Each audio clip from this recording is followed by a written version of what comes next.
So I'm not wearing my Halloween costume because today's the Halloween haunt. We could say this is scary enough, right? All right, someone tell a good joke while I'm pulling this up. I need audience participation. Someone tell a good joke. I got one. I got one. Why did you guys can hear me? Yeah. What Yep. this is a short one. Why is the mushroom invited to all the parties? I don't know why. Because he's a fun guy. Oh, Oh, yeah. Oh, yeah. oh, Dad joke. yeah, That's a definite dad joke for sure. yeah, definite dad joke. All right, so Krista Do has you, joined do you us. know when jokes become dad jokes? when? When they become apparent. Oh, Oh, Ah, oh, okay. Well, Krista, glad you're here. I just made you co-host, so I'd let everyone know that you're the responsible for today's first first part of the slide deck. And Chris is going to launch it. And then we have a special ghoulish guest today, Mark Miller, my brother from another mother, although Mark is spelled differently. Mark's going to tell us about his job search journey. So we have a number of people lined up over the next couple of weeks. Many of them I've coached, but people who have secured new positions. So today's Halloween surprise, my first surprise was my internet going out, but thank God they built new Ziggy's by my house. So, but we're gonna have a Halloween theme. I am born on Halloween. I told my parents I was a treat. They said I was a trick, but at least they didn't say it was a mistake. But boom. All right. No one's laughing. This is going to be a hard session. So I asked for input, but today's spooky topics are the mental aspects of your job search, fighting the job search vampire, effective networking, how to be seen by the seeing eye of HR and hiring team, interview follow-up, surviving ghosting, and then gaining control back, breaking the bad cat, bad luck syndrome. So we're gonna have a Halloween theme here today. And Krista, if you would advance to the next slide. And here's our ghoulish group. We have myself as the leader of LPN. I've been doing this for almost 10 years. The group's been in existence almost 20 years, and I'm the full-time leader. I'm also a job search coach and career strategist. We have with us Abby, Christine, Clint, Steph, Lisa, and Carol. So we have 6 volunteer moderators that help me run the meetings. And the purpose of the group is for community and connection, right?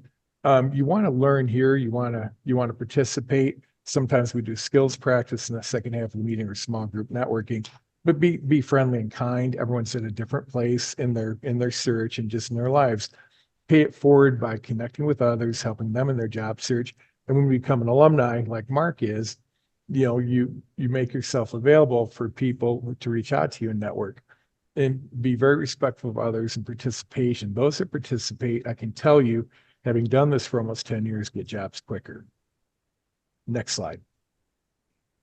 Okay, we're going to turn this over to Mark, and I got to give Mark co-host so Mark can go through his slide deck. But Mark's going to walk us through his job search journey. And let's give a big round of applause to Mark. And then there's Mark. So I'm gonna give you co-host Mark, and you can take control. Right. You now have the comm number 2.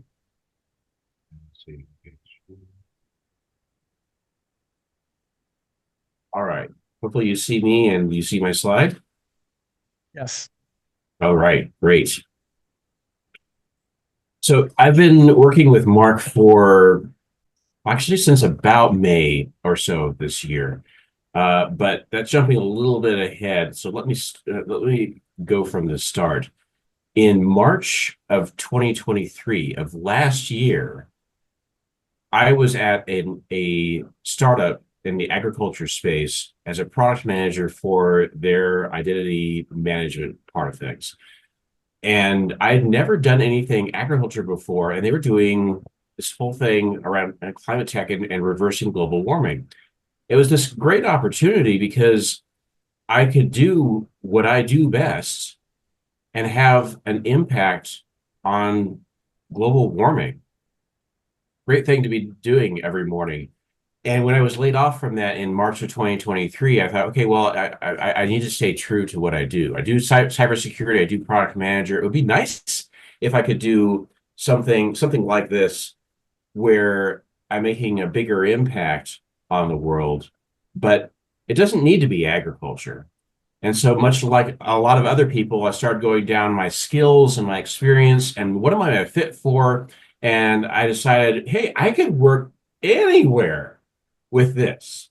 I could do cybersecurity just about any company. Just look at the news. You've seen all kinds of breaches just this year around various industries and the breaches that they've had. So I could go to any one of those and I can clean that up, and that'd be a great thing.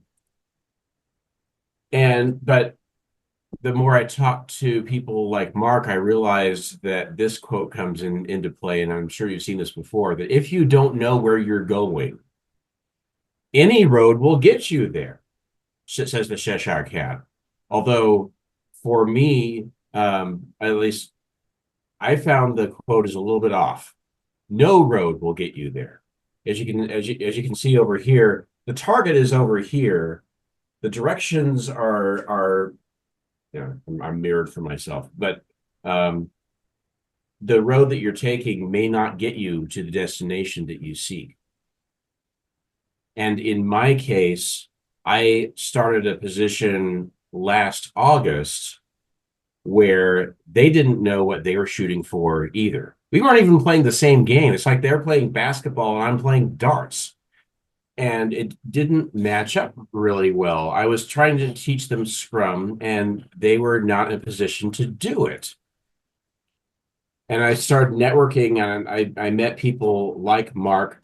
By the way, Lunch Club is a great place to go if you're looking for additional people to contact and additional industry contacts, because you just never know who you're going to meet there. But that's how I met Mark. And we started putting together a more focused approach around this. My interests remain in identity and anti-fraud, preventing fraud. And I wanted to figure out what could I do with that. I see myself as a product manager with a specialty in cybersecurity, and I didn't really see much beyond that. As I started working through what my objectives were, I found that there were actually some very specific things I needed for my next position. That I wanted to be a product owner, that I had, I needed the cybersecurity. I needed something that would put me in touch with real people. With all respect to all of you who are working remote and love it that way, I need to be in the same office as someone. So that's a must have.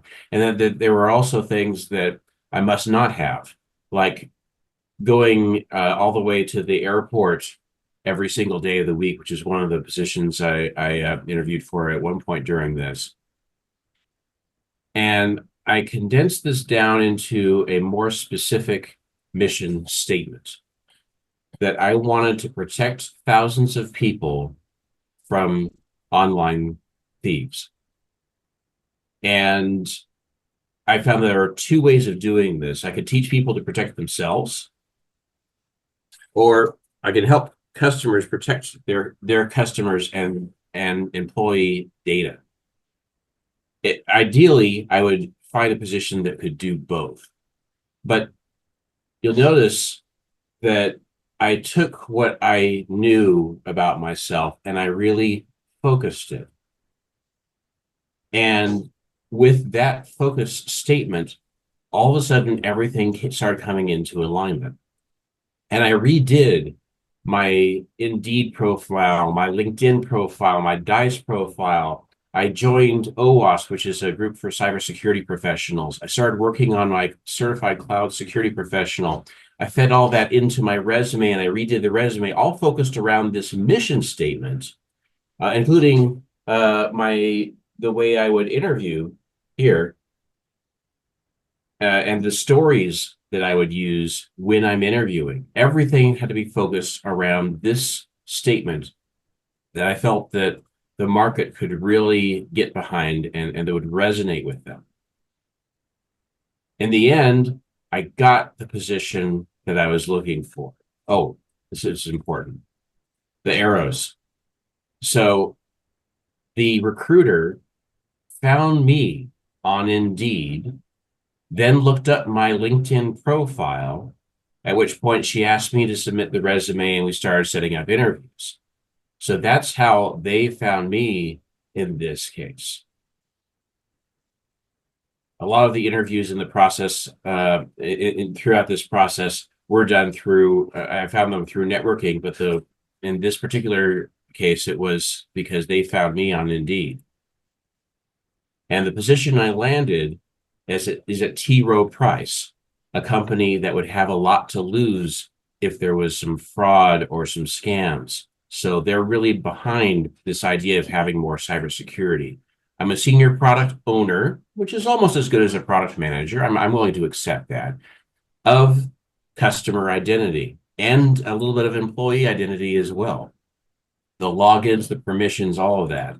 And I'm in the customer experience department, which is great because, as you saw from this earlier slide, I like to teach people to protect themselves.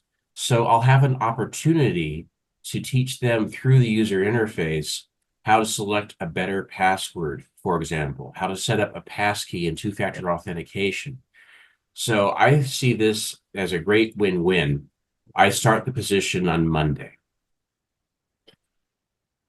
and I couldn't be more excited.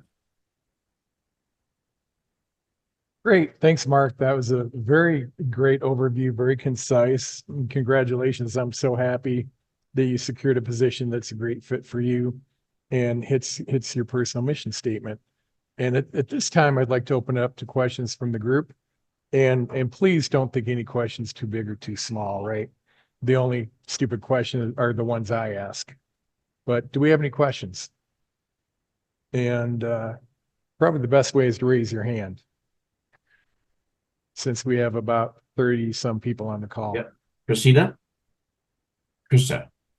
Oh, hey, Mark.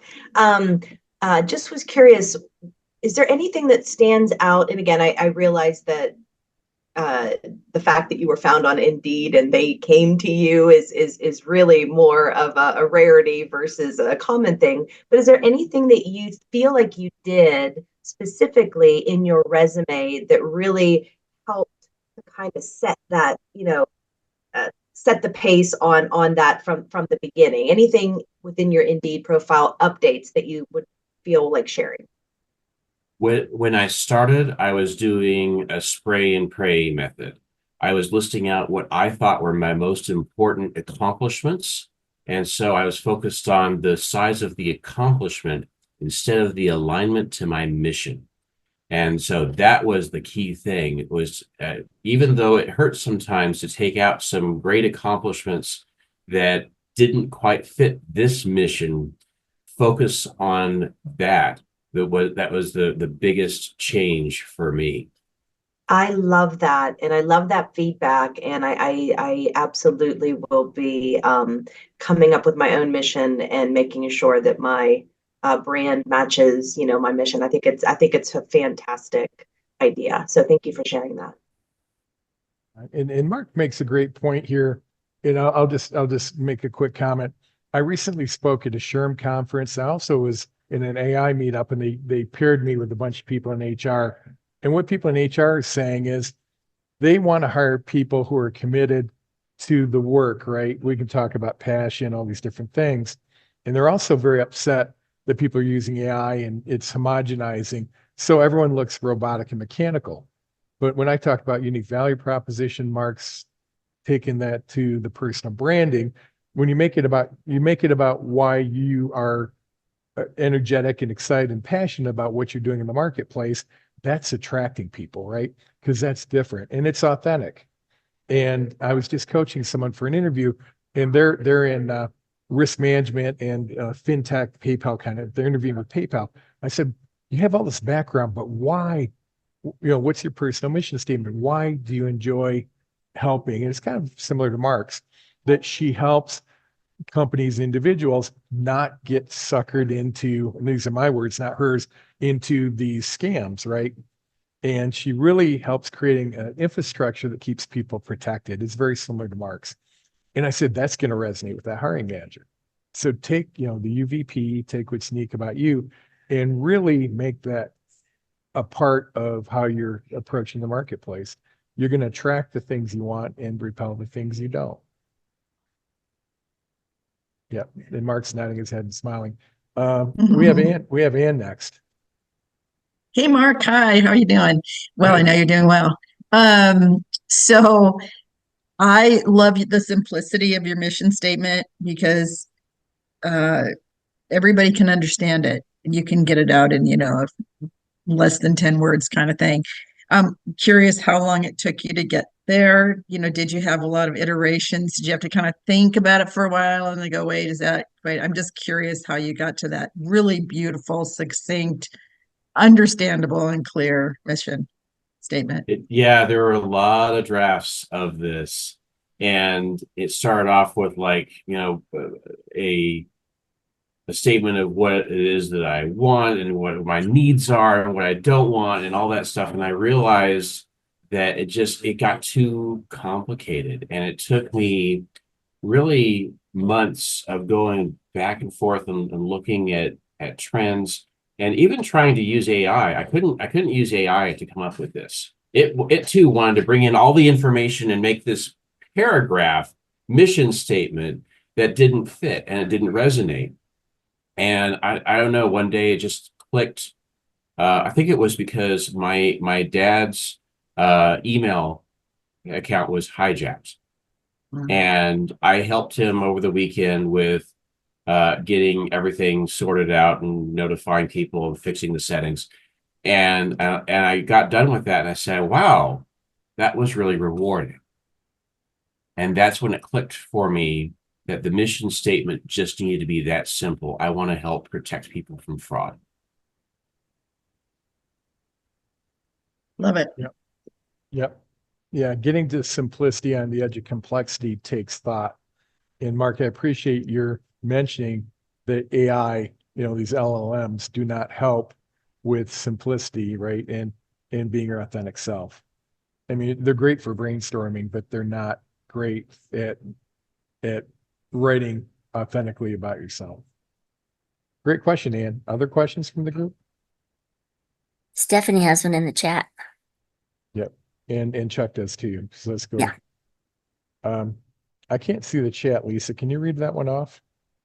Sure. Stephanie says, after switching to a mission-focused strategy from spray and pray, how did your feelings about the job hunt change? A lot of work, but it was important work. The change when I was doing the spray and pray method, I was probably sending out well over 100 resumes a week and using basically the same resume everywhere because it was a game of numbers. I thought if I could get enough resumes out there, then someone's going to bite. And that's just not how it is. What I found worked much better with taking things further than just that mission statement was to focus on a goal of sending out 2 highly customized resumes each day, which meant that I was only sending out 10 resumes a week, but I was getting 1 to 2 callbacks a week.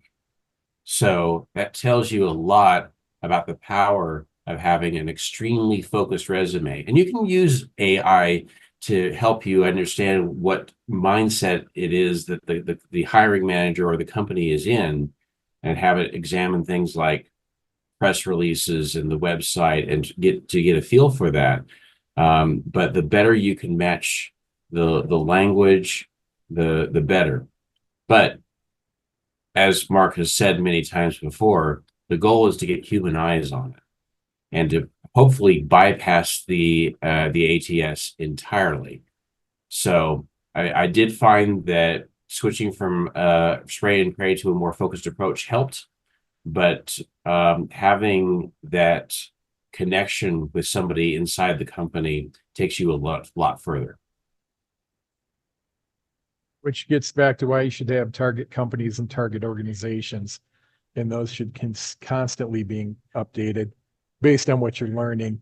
And when Mark's talking about looking at press releases, company information, Maury and I actually, not the next meeting, the meeting after that, are actually going to give you a tool to do that. right? So a lot of people are overwhelmed with the thought of AI, but we're actually going to give you a tool to help you do that. Okay. Chuck's question, he says he can't talk or he can't talk. He says, how and where did you use your mission statement? I Like, use it mostly for myself in guiding everything that I was doing. I did use it at times in some of my lunch club meetings in introducing what I'm all about. But mostly it was a guiding light for my own search rather than something that I published anywhere.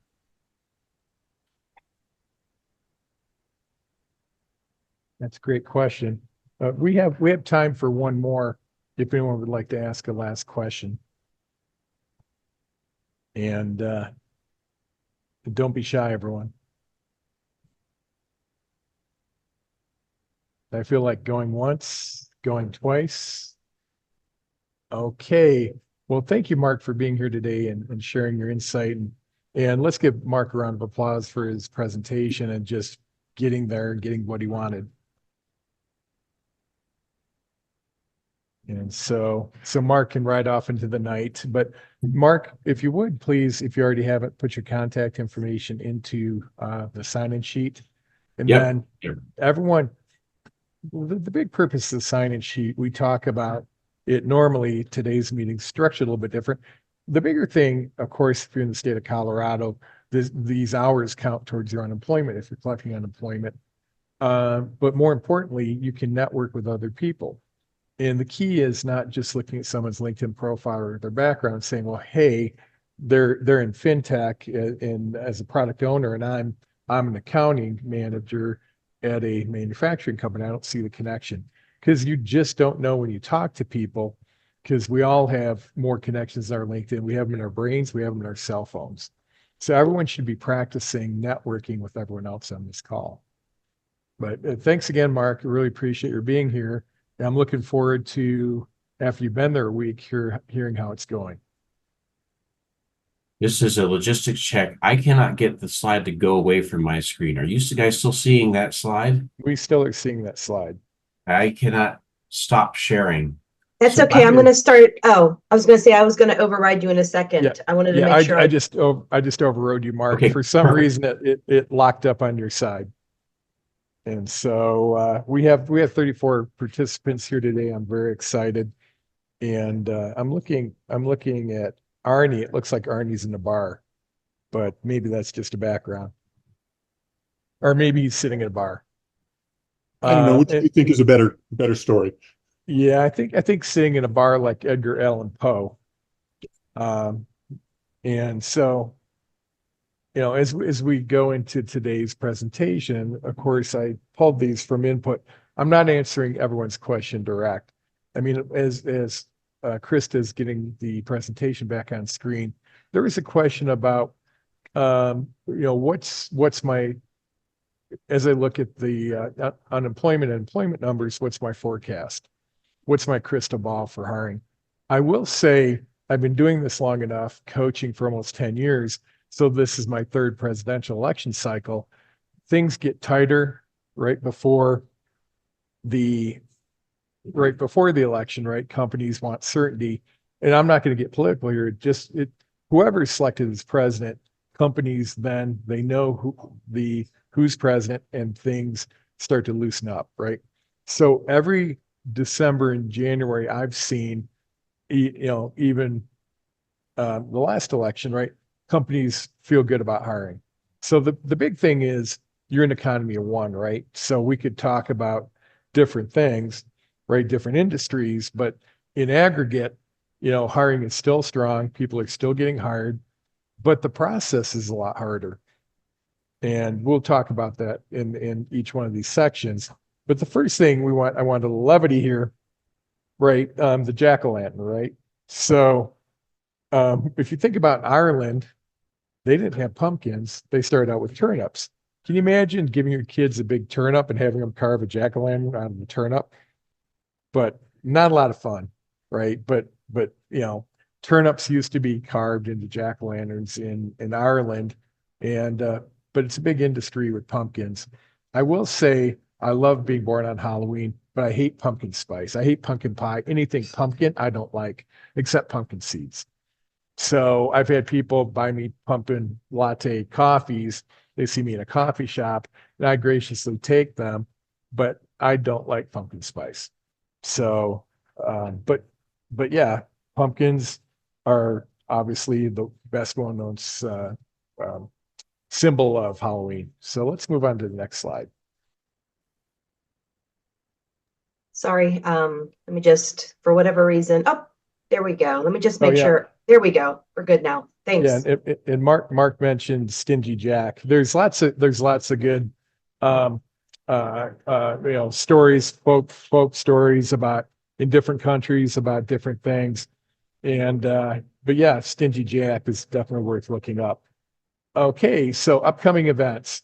This Thursday, I used to do this every 6 weeks, but now it's every 3 weeks. And Stephanie's putting the link in the chat. But basically, I do a 75-minute open free Q&A talk.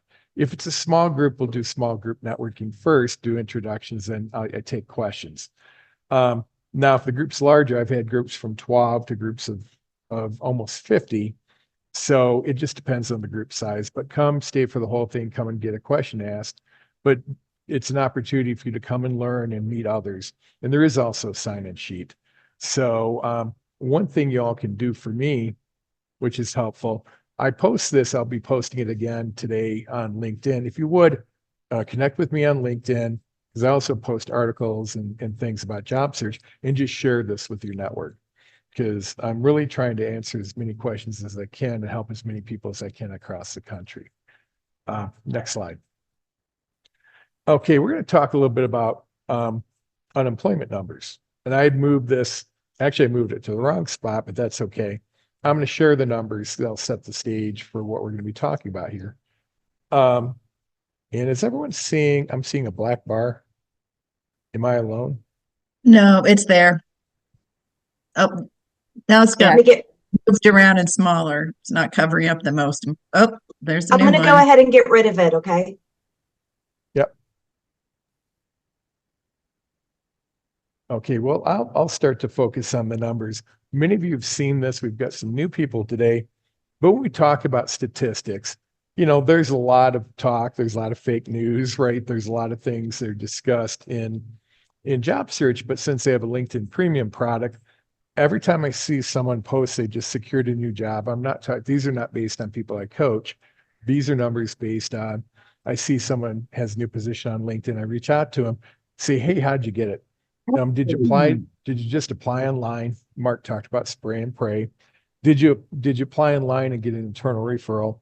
Did you target a company? Hey, I want to work at Acme Company. And you get to know people there. So when there's an opening, you're top of mind. And then volunteering, whether it's faith-based through your church or maybe at the homeless shelter, where you're talking to people that you're networking with people you work with in the community you serve. Then other networking is just a catch-all for everything else. And then third-party recruiters. So either your outreach to them, agency recruiters, headhunters, or their outreach to you. So if we look over age 50, pay over 100K, you can see applying to a published job is in yellow because these are passive activities, right? You're spraying and praying. You're not actually going out and making connections to serve that. Or the recruiter, once they reach out to you, reach out to them, it's out of your hands, right? So if you look overall, 5% of people over the age of 50 in this demographic got jobs through online application. Only 4% got jobs through recruiters, right? Which means 91% of people got jobs through networking. Now, if we look at the right-hand side, this is under age 50, base pay over 65K. The numbers are very similar, but applying to a published job, there are more jobs online. So you saw that application, they were a little bit more successful, and recruiters, they were more successful as well. Now, if we look at, the internal referral, on the first side, it more than tripled from 5% to 19%. It followed the same trend on the right-hand side, almost tripled once you got an internal referral. And that means that getting an internal referral is the critical part of securing your next position, right? And then you can look at the other data. I will tell you, and I was a recruiter and this still stands to hold, unless you're in a hot field, right? Headhunters, agency recruiters are told to find people who are presently employed and pull them out of the company. That is not fair at all. It's not rational. But the belief is through HR that the person should be able to find those opportunities themselves because they're posted on Indeed, LinkedIn, other job boards, their own company website. And firms are less likely to use recruiters today. I'll talk about that a little bit later. But you can see the numbers, right? And what this tells you empirically, not just by opinion, is networking is the best way to find a position. Mark just talked about, going from a spray and pray approach to focusing on his personal mission statement, people at companies and having a more targeted outreach, right? That's a different game. I know it feels good to do an online application because you have it complete, but then there's a lot of energy wasted. You go into the black hole, right? And you don't hear anything back, or you get immediate rejection. You're like, but I'm a great candidate. Why am I not getting through this? And the other thing that factors into that, if anyone tells you they know exactly how to game an ATS system to get your resume through the ATS system, they're lying. I don't care if it's Teal or it's JobScan. They don't know the algorithms. There's over 100 different ATS systems. It's depending on the configuration that the HR does in that system, right? You can use AI to have a better potential, but again, the thing that's important is that you actually talk to someone to create advocacy. I saw a comment about other networking.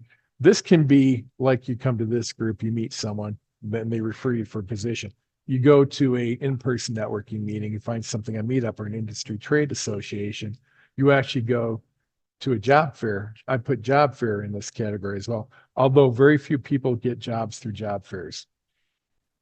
Yep. Mark said he was told someone got a job through someone they met at a Subway. I have 5 instances where people got jobs talking to people at breweries. They're waiting in line to get a beer. They turn to the person next to them and they're talking, and that person either refers them to someone else or that person is actually hired.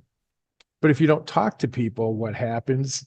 If you're not talking to people, those opportunities aren't created. It's like boiling water, right? You got to turn the burner on, you got to put energy into it, and then things will start to happen. The biggest thing I see when I talk to people I'm not coaching is when they look at networking, they want immediate return. And, if you reach out to 10 people, they think the majority of them should on LinkedIn connect with them and set up an informational meeting. Well, that's just not the case, right? Quantity leads to quality. You have to do a lot of outreach to get people talking to you, but also it's important what you're saying. And so I want to move on here, but I want to start with the facts. That's the fact, Jack, right? But, and when we talk about interviewing, one of the things I decided to do, because a lot of people are like, hey, I'm doing great at interviewing, but I'm not moving forward. When I talk to them about what they're doing, they're saying, I got to answer the question perfectly. That will get me to the next round. And I will tell you, this sounds implausible, or you're gonna freak out on me, and I'll address it next week at this webinar. I decided to do a webinar where I'm going to cover this. If you answer the questions perfectly, paradoxically, you're probably not moving to the next round. All right. I'm sure some of you are going, Mark, you're crazy. If you answer the questions perfectly, you're probably not going to the next round. Why do I say that? Well, everyone else can answer the questions perfectly. Right. And if you're being mechanical, which is one of the complaints of HR and hiring managers, and I push back on them because of this, they're saying the candidates are trying to answer the questions perfectly. I said, well, you've created a system where it's so hard to get through the ATS and every interview feels like an interrogation. They're working hard to be prepared for any question possible and to answer that question. What if you change your process and you turn that interview into a conversation, not an interrogation? So that's what I'm going to be talking about. I'm going to share with you how I do that. And also, I have on the bottom here, and there would be a link for that put in too. I'm actually doing an interview prep mini camp. So I teach people how to properly prepare for interviews and also change the dynamics. And one thing, imagine this, you're interviewing with the hiring manager, right? And so the hiring manager at some point reveals, hopefully during that first interview, what they actually need, because that's not in the job description, or they list knowledge, skills, and attributes, not the things you have to get done. But what if they reveal that you have an hour, they reveal that at 55 minutes, and they tell you what they need? What are you going to do in the next 5 minutes? Let's flip the script. Let's ask right up front the clarifying question. If Clint is the hiring manager, I'll say, Clint, can I ask you a quick question before we get started? Clint's probably going to say yes, because that's polite. If I say to Clint, I've done a lot of research. I think I know the answer. But what are the top 2 or 3 challenges I need to address in the first 6 to 12 months in order for you to consider me to be a successful hire? What's going to happen? Clint is number one. He'll look at me like a deer in the headlights and not have an answer. I've done this 400 times with clients. That happened in about 10 cases. Number 2, they say, well, we'll get into that over the course of the interview. That was about 10%, right? The majority of the people actually answered the question. Then your follow-up question is what? Oh, hey, I'm a great fit for that. Would you like to talk about that now? And what's the hiring manager going to say? Yes. Or are they going to say, no, let's just cover that over the course of the interview? But answering that question changes the whole dynamics of the interview. And most people are not bold enough to do that, right? But you want to know what problems or what they need done, and understand no hiring manager is trained to interview. They're not going to tell you without your prompting, or they're going to kind of reveal it. When I said this to this HR group, they go, Mark, that's brilliant. I wish more candidates would ask the hiring manager exactly what they want, right? And, but interviews are designed by good questions. That's what I teach. So that's part of the mini camp, but I'm also going to cover part of that next week. And the reality is, you don't want to be good at interviewing. You want to be good enough. And good enough, it's not prepping for 15 hours for an interview. It's understanding how to anticipate questions, changing your interviews to conversations. And so you can check out the information there. And of course, next Monday, I'll be doing the webinar, revealing a lot of the materials during that session. Next slide. Okay. Yep. Yeah, Mark's got a great comment there. So we're going to go through 4 aspects here. We're going to talk about the mental aspect, fighting the job search vampire. We're going to talk about interview follow-up and ghosting. We're going to talk about effective interviewing. I was already starting to cover some of that, how to be really seen. And then we're going to talk about gaining control back. And please feel free to ask questions during the presentation. And I'll try and pause because I know I tend to talk fast. Okay, so are people familiar with this concept of unconscious incompetence to unconscious competence? Raise your hand if you're familiar with this. Okay, this is really important. And when we think about this, the reality is, when you talk about unconscious competence, you're basically saying, hey, you're starting a job search process. You're like, okay, I've done this in the past, and I think it's probably going to look the same, right? And you start to do the work, and it kind of does look that way. You over exaggerate your ability to deliver results, right? You're unconsciously incompetent because you don't realize. Who would agree with me that interviewing, the whole job search process today is very different than it was 5 years ago? Raise your hand if you agree with me. Okay. I didn't see that many hands. So does everyone then think that it looks the same and it works the same way it did? Or are you people sleeping and not listening to me? But I can only see five of you. I wasn't looking for a job 5 years ago, so I don't know. Okay. Yes, Andrew, It's good point. different. You're It's young different. in your career. That's a great point, Andrew. You're the exception. It's very different. Right. And so the thing is, but we believe it looks the same. If you like the movie The Matrix, right? It's red pill, blue pill. I mean, the world looks like this, but the back end of it were batteries for robots. Hopefully it wasn't a spoiler for anyone that hasn't watched the movie. But basically, we think it operates the way it used to, or we think, hey, we look at the process, we should be able to do this. This is easy. But then you become conscious of that incompetence, right? You're like, hey, I'm trying things, it's not working, right? I'm really struggling with this, right? And so part of what I do with the people I bring in and my sharing at these meetings is to reveal things you can take action on. So you really start to become consciously competent, which means you have to learn new skills and apply new things in order to get results. And for most of you, that's where I really want you to end, right? I want you to end at conscious competence, because the next level is unconscious competence, which basically, if you're doing your job, it's your intuition, right? You've done it, you're really good at it. You know how to develop whatever it's a risk assessment, a marketing plan.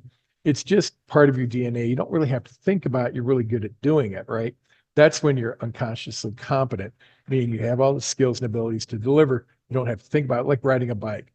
We're all unconsciously competent in riding a bike, right? Unless we've had some alcohol, right? But the reality is we're all unconsciously competent. If you think about this, a lot of people feel like, oh, they're at level one or level two, right? They're not trying new things. They're not taking in new information. I talked to someone yesterday, said, well, I've used this resume style for the last 20 years.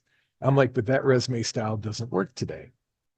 And they're like, well, why doesn't it? And I explained it to them, and they're like, why did it change? I'm like, because the world changed, because HR changed, because applicant tracking systems were initiated. We can't wish for the past, right? We have to play the hand we're dealt. I mean, the way today's system works is even more so about personal connection. Although you think it's about only online application, right? Get the perfect resume and cover letter through the ATS system. But this is really important because you have to be consciously uncomfortable, right? You have to start to try new things. I have a lot of people tell me, well, Mark, I can't network. And I'm like, well, does talking make you ill, or does it make you feel like you're going to die? They're like, no, I just don't want to do it. Bingo. It's a learned skill, right? Introversion or extroversion, the difference between the two is the fact that introversion scientifically in the psychology world means that you lose energy when you meet new people. It's draining. Now, extroverts gain energy, right? Meeting someone energizes them.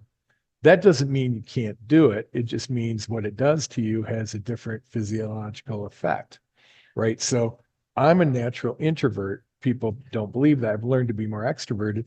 If you see me at a networking meeting, I'll excuse myself after about 20 or 30 minutes and I'll walk outside.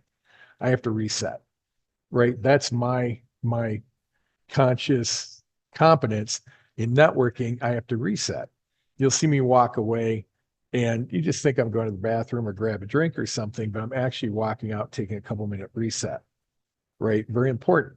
So when you think about it, you all need to be working up to the level of conscious competence, meaning you need to try new things, make it part of your DNA.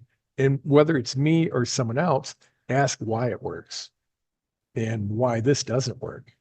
Because if they can't tell you that, well, then they're not a good coach, right? I don't care if it's a workforce center, myself, other career coaches, or they say, I don't know, let me figure this out, right? But you have to develop new skills and new tools. And if once you find something that works, don't change it, right? If your networking script's working, work that networking script until it doesn't work, right? You can experiment a little bit. I see people changing things willy-nilly because they're concerned they're not getting enough interviews. So all of a sudden they change their outreach. They change their resume style. They change their cover letter, right? And I'll tell you, the system's broken.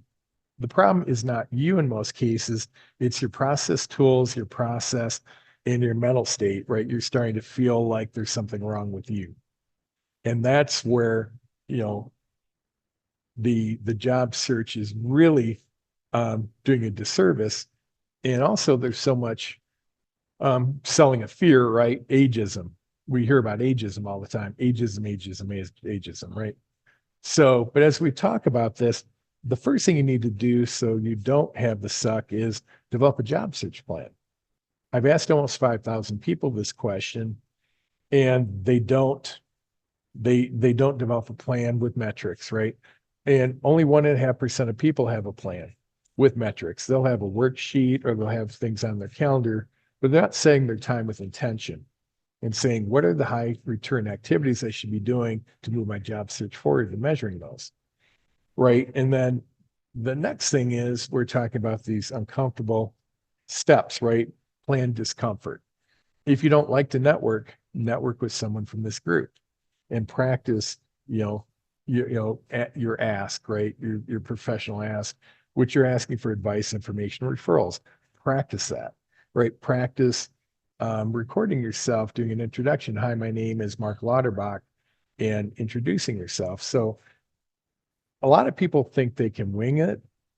I'll tell you, as a recruiter, we had scripts for everything as a launch spot, right? But take that first step of being that plan discomfort.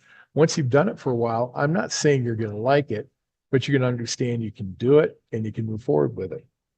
The other thing is, and some people will talk about this as being woo, but the reality is you really need to practice gratitude, right? Because it's so, as you're going through your job search, what are you doing to create gratitude in your life and realize you've got a lot of great stuff going on? I mean, some of you know I've had some real health issues, which I'm still overcoming. And for years, this is based on something my mom did. I created a gratitude journal, right? I call it Mark's Micro Joys. I don't know if you can see this, a little cartoon of myself. But basically, at least every day I write at least 3 things that give me great joy. Right. And so yesterday, and I've got the dates on it, and I actually scan these in so I can go back over the years, but write down at least 3. This is my process. Write down at least 3 things during the day that give you joy. And then I read it before I go to bed. I read it first thing when I get up. Now, yesterday's, um, um, this will seem kind of silly, but all my discount coupons scanned at King Supers, right? My coupons have been scanning, right? You scan the coupon, you got to get someone to come over to the self-service checkout line. My 6 coupons scanned. I got a call from Frank, a friend I haven't heard from in 3 years, called me out of the blue and we caught up. PayPal fixed my payment problem. I had helpful people at PayPal that actually got the job done. I was only on the phone for 30 minutes. I expected 2 hours. I was on the phone with Krista talking about this. It was done in 30 minutes. And they actually fixed the problem. And I've been trying for the last 3 months to get this fixed. The last thing, and this is important, is yesterday I was kind of having a shit day. And so Chris has been working on this presentation for me to make it kind of fun. And Krista really cheered me up. So, yeah, I had a friend commit suicide recently. So I've been keeping that bottled up. Get a little emotional here. But yesterday I didn't reveal it, but I was feeling down. And just Krista talking and having some fun with the presentation made me feel so much better. So thank you, Krista. I'm going to throw in a quick little addendum. Try, unless you're just exhausted, to write Right. those things down at night before you go to bed. Yep. Because you'll sleep better. You'll get more rest. Yep. You'll have better dreams. You might get some ideas so that when you wake up in the morning, you have some kind of an epiphany or idea about something different you can do or something you need to do better, or you need to tweak your mission statement or whatever. And Yep. your brain will have all that gratitude from the night before to feed off of during the night while you're resting. Yeah, Lisa, exactly. Such a great point. And this is my process. Some people with their journaling, they'll have a journal for positive, they'll have a journal for thinking, they'll have a section for, hey, let me write down my problems, right? And issues, right? Whatever process works for you, but you're right. And I find when I read it, I sleep better. When I don't read it, I don't sleep as well. That's a great point. And the other thing I talk about with my coaching is that the reality is we got to practice self-care too, right? You have to take care of yourself, whether you go to the gym, it could be physical, mental, spiritual. You just got to plan that into your schedule, right? If you're not taking care of yourself, because this um, does use a lot of energy, your job search, right? You're putting a lot of energy in the universe. And the reality is that if you're not taking care of yourself and replenishing yourself, eating healthy, practicing, self-care, even if that's meeting with others.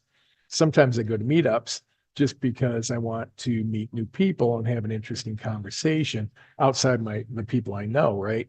I attend a lot of meetups with in areas just for knowledge and meeting new people, right? But practice self-care. And when I say practice it, put it in your schedule. And the people I coach know in the job search plan, there's a section for self-care, right? And so it's really important that you actually do it and practice what you preach. I practice what I preach, but actually take care of yourselves. I know it's so much easier not to do that. But if you're just in front of your computer for 8 hours a day, you're not eating healthy, you're not exercising, then the reality is you're not going to be your best and you're not going to show up as your best authentic self. So self-care is really, really important. Let's talk here for a second about before we go to the next one. Let's let Krista, could you go back? But what are some things that people are doing to help maintain that positive mental mindset and not get fall into that pit of despair? What are some other ideas, some other things people are doing for themselves? And it's good to share. We've got oh no, we're up over 40 people. We've got 47 people. And so that's great. And we got more people coming. What are some things you're doing to take care of yourself? How do you practice? How are you taking care of yourself and maintaining that positive mental mindset? So I start every morning with, I love Qigong, which is an energetic form of exercise. Mhm. So I start every morning with Qigong and some meditation. And that's, I never start a morning without that. And even if I'm a little late to a meeting, like I was this morning, I'd still do it. So I think it's really important to have those regular practices that you do for yourself that you love. Yeah, Julie, that's a great point. It's so important. And if you skip it, then what's going to happen, right? You're going to, your day's not going to start out the same. And, that's really important. And one thing I do, I don't know if this is self-care or me being a maniac. I think this is just care for my coaching. I set 3 alarms every day. I invest at least 15 minutes into learning things about job search coaching, career coaching. Whether I'm talking to someone, I'm reading. I set 3 alarms at night so I don't miss a day. I've now gone almost 900 days without missing a day. So if you take, I think it's 889 times 15, that's how many hours I'm investing in keeping up to breast and learning additional things and talking to other coaches or people in the field. I talk to psychologists, sociologists, economists, but I'm kind of a lunatic in this fact that that's maintaining my skill set, right? But yeah, and Julie said, do something you're passionate about. Well, let's go to Arnie. Oh, I just wanted to say that since I'm spending more, let's see, yeah, I'm not muted. Since I'm spending much more time at home, I have a Siberian Husky. So he wants a walk every day and he's not deterred by any weather. So I get out for a good brisk walk every afternoon just to enjoy the fresh air. And I'm sure he you enjoy it as much as he does. Oh yeah. Yeah. So I tell everybody he takes me for a walk because Huskies. Yeah. Yeah, absolutely. Absolutely. Anyone else before I move on? I just make sure that I take breaks during the day. And everybody on the call knows it's a grind. And so, I every, hour and a half, I get outside, I go for a walk. Sometimes it's just quick around the block, but just something to get away from, you know, the job hunt and think about other things and, have a distraction during the day. So that's really important to me. And then getting more aggressive physical exercise at some, during times through the week. But I find that these breaks every hour and a half kind of to break up the day really helps. Absolutely. And I had someone tell me to try it's moving meditation where you're actually walking and to clear your mind. And so I'll set my alarm for 10 minutes. It took me about 2 months to figure out how to do this. I just have my cell phone, but I'm one with nature, right? I have this nature path near my house, and I just listen to the birds, and I'm paying attention to what's going on, right? And I don't think about anything. I clear my mind. And when that alarm goes off, it kind of wakes me back. It brings me back to consciousness. But then I turn around and walk the other direction back, towards my house. But I'm intentionally not thinking about, my next coaching call or paying the bills or where I got to be at 3 o'clock this afternoon. And I clear my mind. I find that so refreshing. But it took me about 2 months to be able to actually do it. No, all great ideas and things. You find the thing that works for you and make it your own. And we can share with others and give them great ideas, but everyone's an individual. And I know some people religiously go to the gym. I mean, some people, they get on their bike for a 10-mile ride. Whatever works for you, make sure to do it. And the other thing, I had someone say this to me the other day. I think this is a good place to bring it up. They said they were talking about their job search, and they said, we're out for ourselves. We're all in this together. And they're talking about LPN and the community I work to create. But so true. Even if you're both, even if two people are going for the same exact job, that doesn't mean they can't work together. Right? Because the reality is the company is going to choose who they think is the best person. Right. So the reality is you can't look at each other as competition. I'd call it coopetition. But basically, the reality is everyone can help each other, right? And that's why, we have this community here, but you're all out for yourselves. We're all out for ourselves, but we're all in this together. And I can see, I see people are in the chat responding to comments. I think it's on networking, which is great, right? The whole thing is not just me talking and you guys adding to it, but also using the chat for feedback and asking and answering questions. So let's go to the next slide. I just saw congratulations pop up. Did someone get a job, or what's the big congratulations for? Because Daniela is going back to school and getting her MBA, and she graduates in May. Oh, cool. Very cool. Very cool. All right. Well, one thing we're going to talk about interviews, and I'm going to, this is a short video introduction. It's about 4 minutes, and Krista's going to play that now.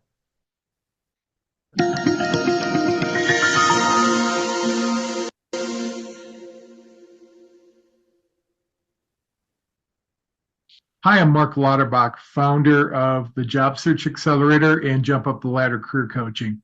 I want to see if this has happened to you. When we talk about interviewing, you're looking for that perfect interview for your position. Maybe it's the perfect job you want. And you get in the interview, you've done a ton of preparation. You think you're answering the questions great, one after another. And what happens, you don't get any I'm not feedback, getting anything. you get ghosted, or you are told you're not moving forward to the next step. I mean, that's happened to you. It's happened to thousands of people I've coached. But what I've done, what I put together, I call it the Professional Interview Mastery Mini Camp, is I teach people how to interview effectively. And that starts with a 4-step process. You need to, in preparation, you need to reverse engineer the interview and understand the people you're talking to and what they want and then reverse engineer that so you're giving them the outcome they want, which is really creating a vortex of value. You need to show that you're the solution, and you need to show that by not just telling them about your past, you also tell them about how you fit in their organization, right? How do you fit here? And that's critical. So you reverse engineer the interview in step one. Next step is proper execution in your interview. How do you take your interview game plan you develop in step one, execute it, and you have to relate to the interviewer. You have to get them to like you and have a conversation. If you're answering questions, you're being interrogated, you need to have a conversation, a give and take dialogue. I teach you how to do that. Step three is we do some mock interviews, and both in person and in a group, and they're recorded, so you see how you look and how you're answering and what you could do differently. You start with what you do well, because that's probably 70 or 80% of what you're doing. Then we focus on where you can improve, right? And this is based on real life simulations and watching interviews of others, right? And step four is how do you self-reflect after your interview? You start with immediately after the interview, what went well and why, and what didn't go well next. First is what went well and why, and because you need to lock that in for your future interviews, and then what can you improve. And then you need to write your thank you letter. And I'll tell you, a thank you letter, if for interviewing, never includes the word thank you. I will teach you that. It sounds counterintuitive, but I'll teach you how to reflect and inject in your thank you notes the passion for the business and helping that hiring manager or that person you've interviewed with understand you're the solution. You need to be the solution that they need. And sometimes you have to really let them know, if they don't hire you, what's the downside. So I teach you this in a 4-step process, which includes mock interviews and feedback. And basically what I'm going to teach you to do is knock out everyone else in the process. I learned this by trial and error, and also some good mentoring earlier in my career. And I had an over 75% success rate when I interviewed to move to the next step. I'm telling you, if you go through your interviews, this is going to sound very counterintuitive. You go through your interviews, answer every question perfect, you're probably not moving to the next step because you're being interrogated. I teach you how to change the process. So you're having a conversation. You're showing them your unique value for the position because you ask great questions early. I show you how to I'm still not completely seeing change how you anything. do an interview. And understand 98% of interviewers have never been coached how to interview. And I'll tell you this process works because I've used it over and over again in my own career. And also I've taught it to others, and they just knock the competition out. They wow the interview team. And wouldn't you rather wow the interview team and make the interview yours versus answering questions and wondering if you did a good job? I'm telling you, my process works. You do the work and you'll get back to working. I'm Mark Lauterbach, and please look at the materials after this. I guarantee you're going to learn things that will change not just your interviewing, but also change your life. Thank you very much.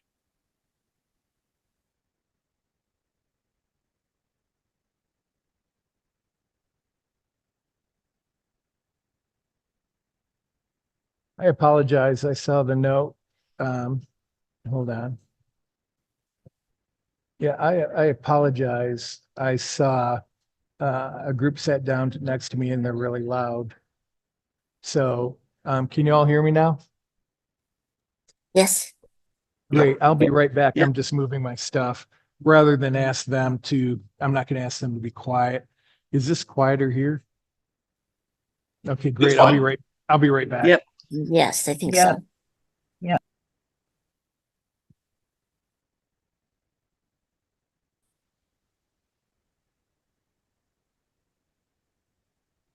All right. So what were some of the key takeaways from the video?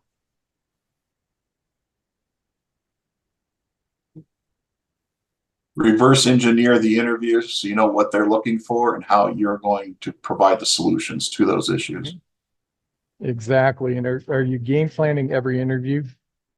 You know, if you played sports, you understand that you actually, at least when I played football and basketball, we game planned for the next opponent, right? What were we going to do differently based on that particular individual? The other thing, okay, thanks, Clint. That was Clint, right?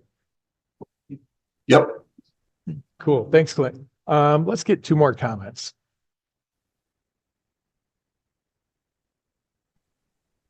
I appreciated Go- the reminder to talk about how you'll add value in the future and not just refer to the past, because so much of job search advice is talking about your metrics and being able to represent what you've done in the past and how you've implemented that. But I think that's a key point for me to remember.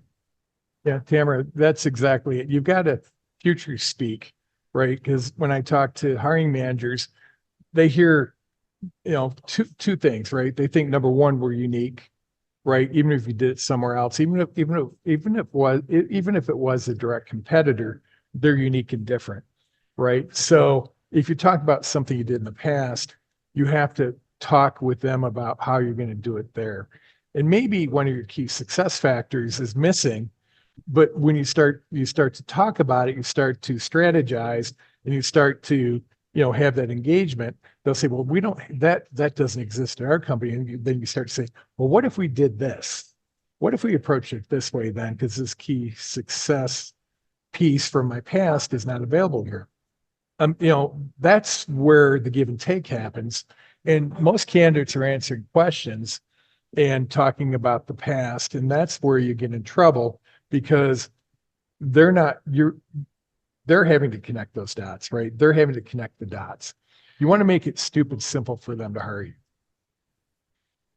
And I don't talk about this much, but I was a C-suite executive. I set a goal at 22 to be a C-suite executive, be a chief supply chain officer, chief procurement officer by the time I was 40 at a $500 million manufacturer. And I went through 7 job changes because I led supply chain transformations. 5 of those were during that transformation period. I did mention I had over 75% success rate in interviewing, and I changed jobs very frequently. I became a student of job change. But I did this. I talked about how we're going to do it in your organization, and that won me the day every time, right? But how do you do that is really a key. And one last comment or observation from the session or the video. It's Jill. I like the change the rhythm to have a conversation versus just answering all the questions correctly. Yeah, that's important, right? You're changing the rhythm. It's a positive pattern interrupt, right? You're getting them to what's important to them. What do they need addressed, right? And how you're the solution. And 2 things off of that, we don't often talk about what happens if they don't hire you, right? There's a lot of downside if a position's available. If you're the perfect candidate, what happens if they don't hire you and they leave the position open? What's not getting accomplished? What's not getting done? And the other thing, I like to teach people how to crush the competition.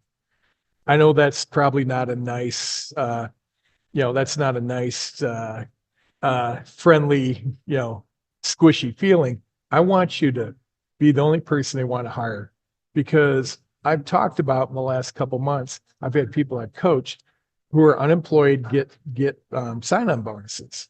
They're currently unemployed. One had been unemployed for almost a year. They actually got a sign-on bonus because the company believed so strongly that they were the right person that they were able to secure a sign-on bonus. I'm not saying that'll happen every time, but if they feel that they can't live without you, the whole package is going to be better. The whole discussion is going to be better, right? I want you to crush your competition, and I want you to set a high bar so that no one else is even thought about. And that's what I want you to do. I want you to eliminate out of anyone's thought, right? You go in, you're told there's 4 finalists. Naturally in your mind, you go, wait a minute, I'm going to divide by 4. I have a 25% chance of success, right? And the reality is that that's not the case. You have a 95% chance of success. The other 4 have a 5% chance. It's self-belief based on the reality of having a good system and process that gives you the results you want. All right. So interviewing, you have to be your authentic self. You have to talk about your value. You need to bring in your personality. You need to talk about why before, and which gets into this, right? It's your unique value proposition. What's unique? I mean, if I have 4 directors of product marketing and they're all B2B, I'm looking at those. how do I differentiate? And let's say none of them come from my industry. How do I make a decision on who's the best? I mean, or when Mark was talking about cybersecurity, imagine Mark's talking about his personal brand. He's talking about his personal mission statement, how this is so important to him. That discussion's different than any other candidate, right? Because he's talking about why it personally matters to him. Some of you have seen in the past, I've used Kevin Williams as an example of having a great LinkedIn profile. In his second paragraph, his passion paragraph, Kevin says, I love operations. The ability to work with my team to create products and services that delight customers get me up every day. It took Kevin 2 months to write that, but that's Kevin. And every time he interviewed, he used that in the interview, and the company resonated on that, right? They loved it. Now, think about your process and think about how you create value. What's your secret sauce, right? If Krista's in product marketing, well, let me try this. And Krista doesn't know I'm going to do this.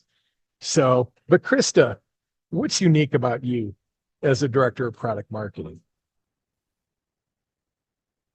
And I'm putting Krista on the spot. She didn't know I was going to do this. Okay, But- can you hear me? Yes. And you're not prepared at all for this. That's okay. So the question was, sorry, I was like so panicked trying to find the mute button, and I'll go back to slideshow mode as soon as. Yeah. What's your unique value proposition? What's unique about you as a director of product marketing or senior product marketing leader?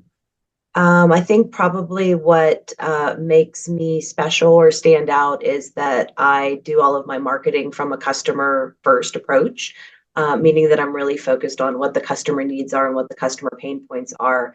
And I make sure I really pull those through and connect those to meaningful messaging that resonates with the audience. Does that sound right?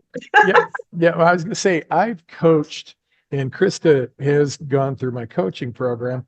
So I knew about what she's going to say, right? But I've coached 13 product marketing leaders, and you're the only one that said it that way. You start with the customer first, right? And which is really interesting now that you said it, because I've never heard another product marketing manager or leader, director, or senior manager, or VP say that. And it seems so simple, but I've never heard anyone say it. I don't think I've said it that way. I don't think I've said it that way either. I feel like Mark's conversation inspired me earlier. I've been kind of ruminating on it this whole time. Right. And thinking about what gets me excited. And it's really, at the end of the day, it has to be an audience that has a need. And I have to be able to translate that product into, speak in a way that resonates with that audience. And if I can do that, it's exciting. And if I can't do that, I kind of both, fail from a job perspective, but also fail personally, because that's what I'm passionate about, connecting those two things. So thank you, Mark, if he's still on the phone. And I'm going to start pulling that through all of my messaging. Yeah, he just had to drop. Oh, okay. Right. So he just dropped. And a couple of people dropped, a couple of people had interviews, but yeah, Mark just dropped out. But please email Mark or message Mark, tell Mark that, because it's so important, right?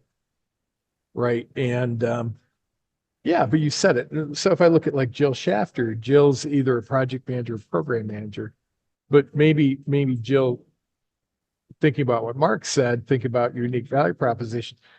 If Jill came up with a personal branding statement, maybe it's, she loves to delight customers through effective project management and delivering the products and services they need on time, et cetera, right? But again, I just wanted to get a real life example from someone, right? But so critical is, what's unique about you and how to create value, and, understanding why you do the work that you do. I talk about that passion paragraph in the second paragraph of your LinkedIn profile. What, if you're going to get up every Monday morning and do work, why are you in the field you're in? What's important? And I'll tell you that message does resonate because number one, when I talk to HR, they say, well, it's kind of a hook. If someone really loves the work they do, we think they're going to stay longer, right? Whether or not that's true, I think they will be doing that work for a long time, right? Whether or not it's at that company is a different thing, but people resonate with that. Simon Sinek talks about it, right? He talks about what's your why, right? And talk about your why before you talk about your what, right? But the other thing, everyone's trying to stifle their personality, right? Be very robotic in their approach and get the perfect LinkedIn profile, the perfect resume, the perfect cover letter, the perfect answer. But people who are boring, robotic don't get hired. And once the switch turns and you have a good process, you become comfortable with yourself, then you're going to be more likely to be who you are. And if you get to a company and you're not what you advertise yourself to be, that's going to be a difficult issue to deal with. The other thing that hiring teams are mad about is the use of AI and taking your resume and the job description and making a perfect application. If you don't possess all those skills in the way that your resume covers, they feel it's really deceiving. Now we can argue you've been forced to do that, right? But the reality is that you want to get the internal referral and you want to approach this as your authentic self. And that's not necessarily what the market's telling you to do. But I can tell you time and time again, the people who are most successful securing their next position are the people that are being themselves and they're comfortable in their shoes and they're willing to go out and network with people and talk to people to get to be open and get what they want. Next slide.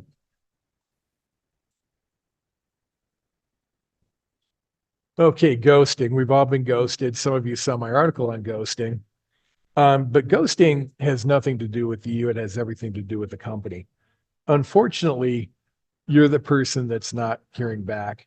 Now, in the case of Fortune 500 companies, unfortunately, when they were surveyed, over 50% of Fortune 500 companies said, we ghost by strategy. We're not going to get feedback after an interview, which is ridiculous. It affects their brand. It affects the psyche as you as people have interviewed, and you're emotionally invested. I think that's terrible. That's a symptom of the times, right? Companies that communicate and do better, people really want to work for. But the things you can do is at the end of the interview, you establish, number one, you should always say, after your conversation, never say interview. You say, if you're interviewing with the hiring manager, HR, whomever, after this conversation, I'm even more excited about this role and my potential of joining your department or your organization. What are the next steps in timing? Establish a target date for follow-up. And then let's say you're told, hey, we're gonna complete interviews by next Friday, November 1st. We're gonna compile our candidates and we'll be giving feedback the following Wednesday. Well, that's the date you're gonna set. The day after that date, you'll set for your first follow-up.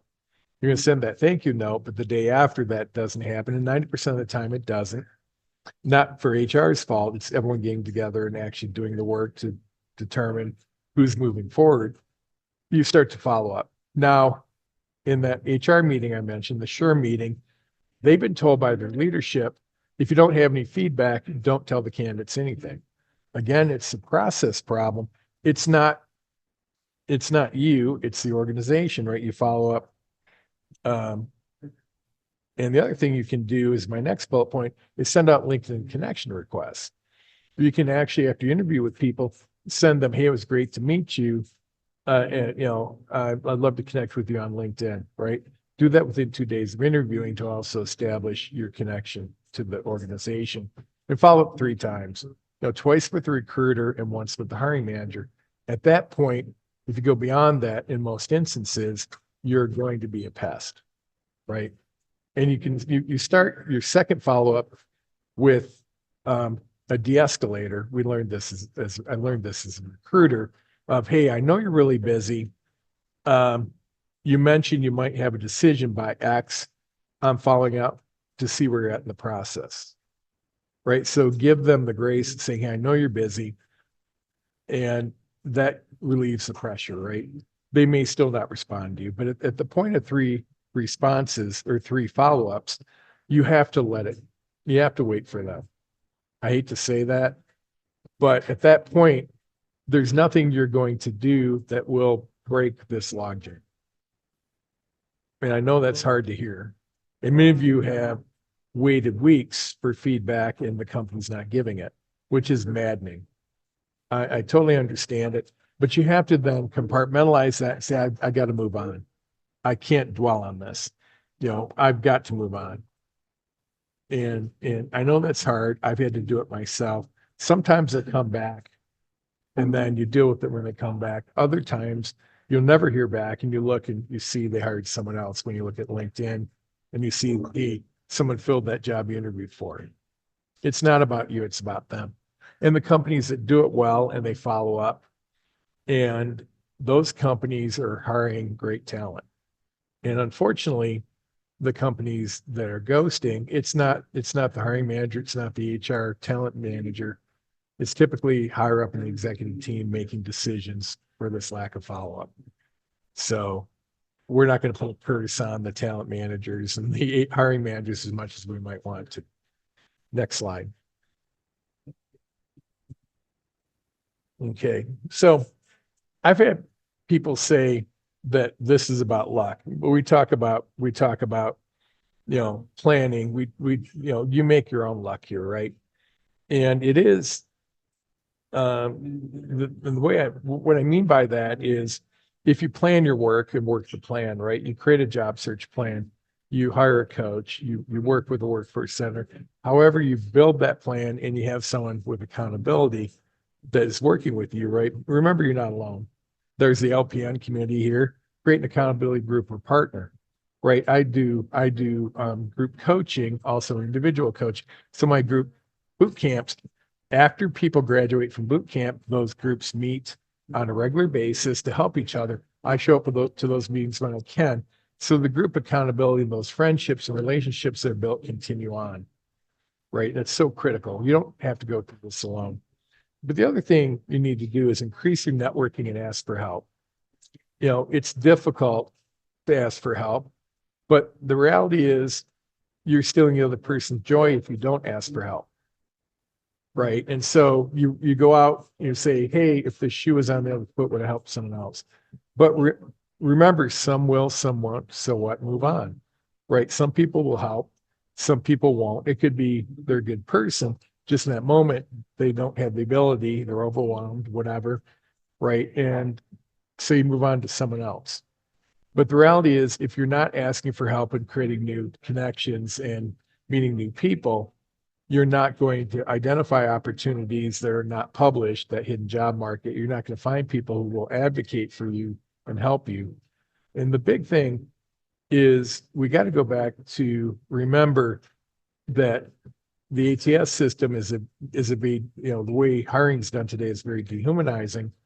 But basically, if you're going to be your authentic self and show up every day and understand that you put in the work and you'll get a good outcome, you're eventually going to get there. And it's a sprint, right? It's a marathon, not a sprint. You're sprinting during the marathon, but you have to get up every day with the belief that it's going to get better. And so and today was a little bit different structure for those of you who are new. We typically go through introductions. We talk about everything up front. I'm going to cover some slides here at the end about meetings coming up, etc., helpful resources. As I'm moving on to the next slides, questions, comments? Krista did a great job on the slides. These are really attractive. Yeah. We're gonna keep these. We're gonna keep these for future use. Yeah, Krista did an incredible job. Yeah. I agree. And happy birthday, Mark. Thank you. Another rotation around the planet. They're around the sun, right? Helpful resources, and these will be put in chat. The LPN meeting reminders, homework. Some sessions have homework. We send out through my CRM system an automatic note for upcoming meetings. And so please sign up for that. The next thing is I publish a free job search tips newsletter almost weekly. And Steph will put that in the chat as well. You can sign up for that. The next edition will be coming out tomorrow.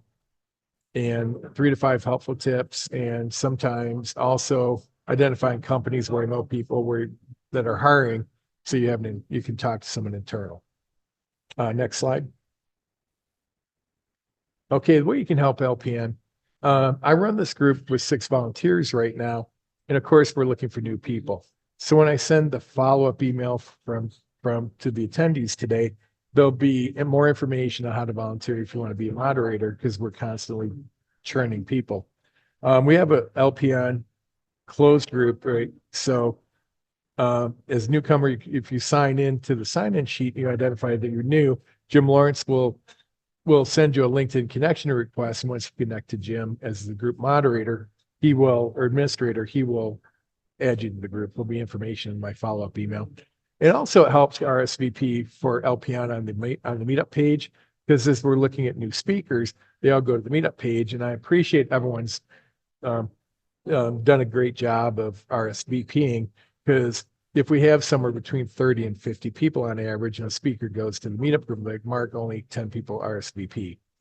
The other thing is, and this will be in the follow-up, Meetup has raised their price. Meetup is our primary way for people to know about the group. And so you can donate a couple bucks, and that'll be in the follow-up as well. And okay, let's go to the next slide. Okay, other networking groups. BoulderNet meets the first and third Thursdays of the month via Zoom, and from 9 to 10:30. And then NocoNet meets in person for those of you who are in northern Colorado, at our Savior's Lutheran Church in Fort Collins, Mondays 9:30 to 11. And you can find more details for both groups on meetup.com.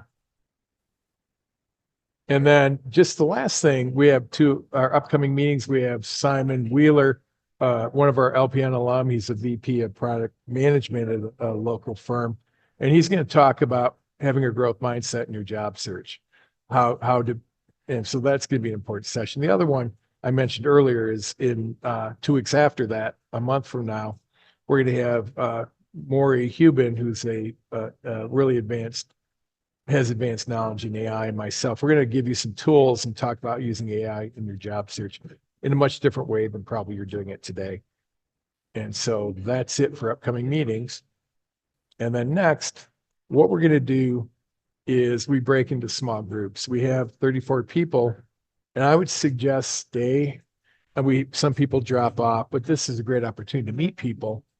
And so what Clint has done is he's created groups, and we have moderators for each group. And what you're going to do in that small group is your first name and last name, where do you live, and the type of positions you're targeting in any target companies. So you're going to share, go around the room so everyone can introduce themselves.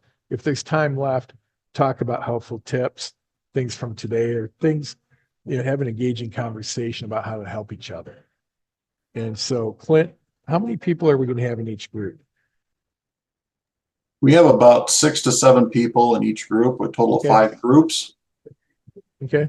And we're set for 15 minutes unless you want to change that up or down. No, let's go 15 minutes.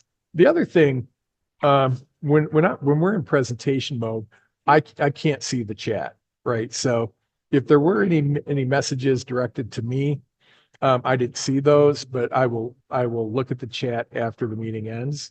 But definitely we'll have a little bit of time at the end, so you can ask questions. If there's anything you'd like to know, or if there's anything that came up in the chat, moderators, that I should address, just let me know. Clint's going to take us to the rooms. I'm going to bounce around the rooms. And yeah, thanks, Ann. I enjoy having a Halloween birthday because I get cake. As a kid, I got cake, candy, and presents. So it was a heck of a birthday. So we're going to bounce in the groups, and then I'll jump group to group, and we'll come back in 15 minutes. Okay, here we go.